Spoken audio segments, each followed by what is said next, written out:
Welcome back to Reviews and Rankings with Robby Sobel. Today I'll be taking a look at the 2020 film, The Rental. The Rental is a 2020 film written and directed by Dave Franco, starring Dan Stevens, Alison Brie, Sheila and Jeremy Allen White. The story begins as we follow two young couples who decide to rent a vacation home for the weekend.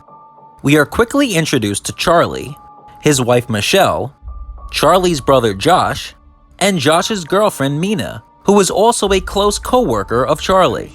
After arriving at the home, the group meets the property owner Taylor, who instantly gives off negative vibes for seemingly denying Mina her application due to her race, but quickly approving Charlie's. Despite Mina's objections, the group convince her to just write it off and enjoy the weekend. As the night moves forward, Michelle decides to get to sleep early in order to prep for an early morning hike.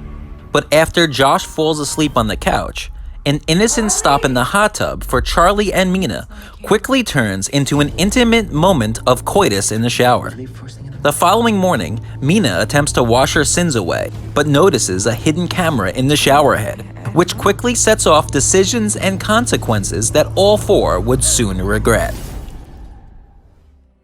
With the 2020 film calendar limited due to the COVID-19 pandemic, quality films being released have been hard to come by. When the news broke that Dave Franco had decided to step behind the camera to write and direct his first project, many were skeptical but also curious. Despite being a novice in the director's chair, Franco was able to craft a screenplay and direct a film that any first-time director could be proud of. While The Rental has its flaws, the positives outweigh the negatives. The story is simplistic and stays within its boundaries, and that's where its strengths lie. The Rental's core is basic, an isolated story of two young couples dealing with their own issues until they become the victims of a mysterious voyeur and madman.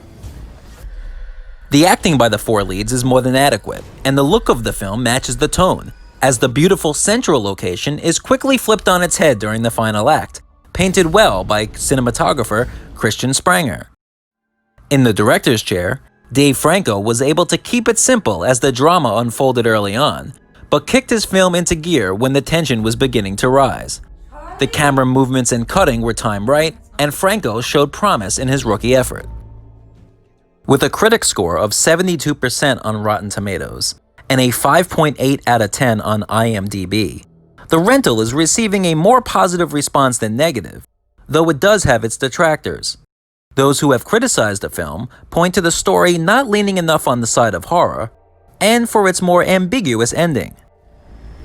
Though I wouldn't go as far as calling The Rental a great film, I'd call it a really good one that is worth checking out, especially for those who enjoy the isolation subgenre of horror like I do.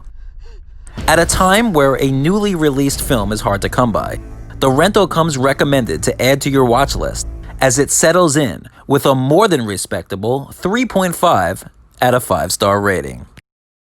I hope you enjoyed my review for The Rental, but what are your thoughts? Leave them down in the comments below, and if you could, hit the like button and subscribe. If you're on Instagram, you can follow me at Robby_upgrade.